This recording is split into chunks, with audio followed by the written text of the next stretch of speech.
How's it going, everybody? Welcome back to Sector 6, and today we're going to be looking at Final Fantasy VII The First Soldier and, well, why it's dead.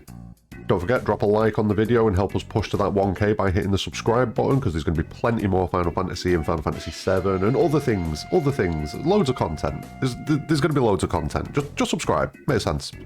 But let's jump into this and see what's going on. So about a year ago, Final Fantasy VII The First Soldier was released, and it was intended to be a game that brings everyone together in a nice, fun, Final Fantasy-based battle royale type of scenario. It was an interesting concept. Granted, we have seen numerous battle royales, but it was kind of interesting to see how one in the Final Fantasy universe could pan out, especially Final Fantasy VII.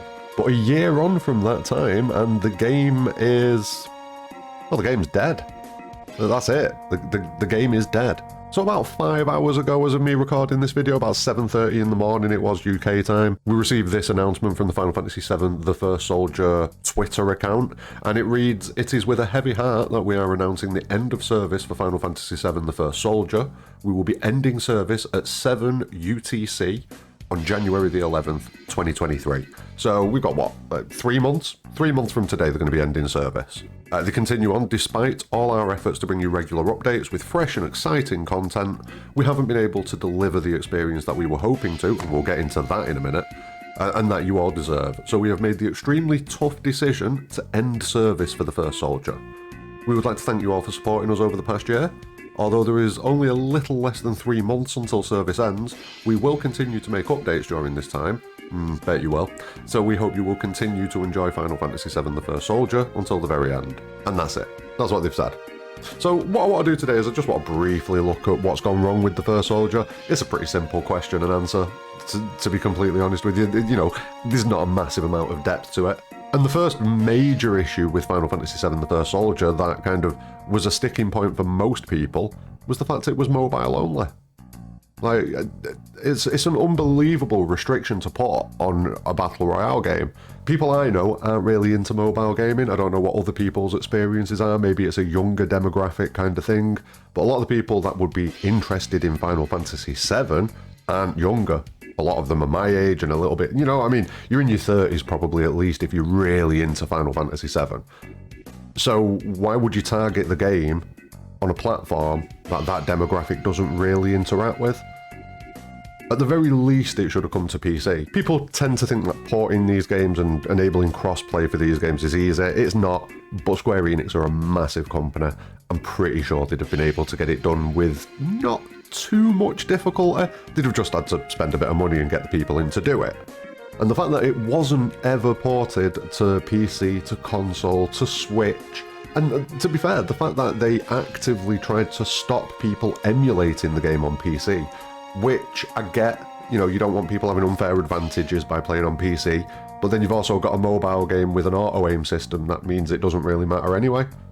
Everyone's running around with auto-aim and stuff like that, and so, I mean, we'll get into the gameplay stuff, but yeah, I think that is the biggest blow that they dealt to this game, and it was a blow of their own making by deciding not to release it on anything but mobile. It was a big fail. It made it difficult to stream because you had to get your phone hooked up to your PC and capture it that way. And then at the same time, you probably needed to wire a pad up to your phone because playing it with touchscreen was pretty awful. So you then kind of Frankensteined your phone into some sort of weird contraption that plays Final Fantasy VII The First Soldier, and it overheats. At least mine did. Mine was hot to the touch, like actually hot to the touch after 40 minutes, half an hour of playing The First Soldier. So yeah, not the best experience for streaming it, probably not the best experience for playing it because it was a bit demanding on your internet connection. So if you're out and about, you might not want to smash all your data on it, and if you're at home, you've probably got your console nearby or your Switch or your PC, so you're probably going to gravitate more towards that. It just feels like they definitely messed up by making it mobile only, 100%. And it's not the only time that they've annoyed people with this. Making the pixel remasters only on PC and mobile, that's annoyed a lot of people, but that's not going to kill the pixel remasters. Whereas with The First Soldier, I mean, speculation was rife quite early that this decision was going to kill the game, and here we are.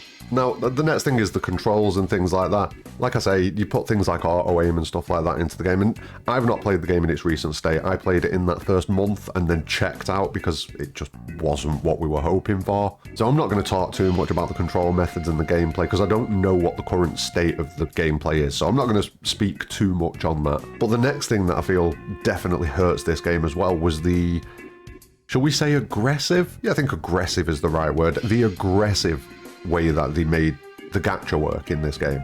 The way that you literally had to spend ludicrous amounts of money just to have a chance of dropping some of the rare items. Like, you couldn't actually just go in and purchase the rare item with currency. You had to purchase the rare item and then roll for it. So it was a massive cash sink for so many people.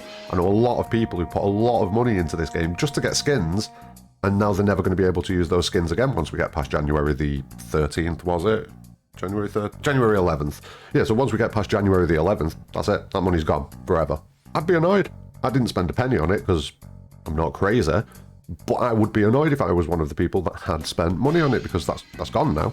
I've already seen people on Twitter asking, oh, are we going to get refunds for all the money we've spent? No, you're definitely not going to get refunds for all the money you've spent. That's not how it works. But that's definitely going to have a knock-on effect now. And when Ever Crisis comes out, people are going to be less likely to put their hands in their pockets to buy things. Because what if it doesn't do as well as Square Enix want it to do? And they pull the plug. So yeah, this could have a long-term knock-on effect. But yeah, the gacha was awful. Awful. Truly awful. Like, I don't think I got a single decent outfit that I wanted by just playing the game. You literally had to spend money just to have a chance of getting the good stuff. And that's pretty abysmal.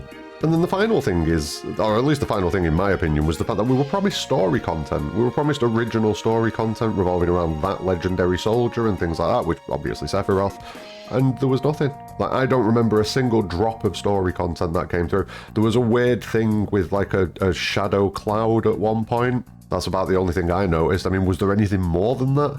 I checked out of the game super early, so I don't know if there was anything additional, but I'm pretty sure that if something had been dropped in the first soldier that was of note, of merit, of substance, I'd probably seen about it on Twitter, and I never did. And Baby Seal or any of the other content creators, none of them mentioned it.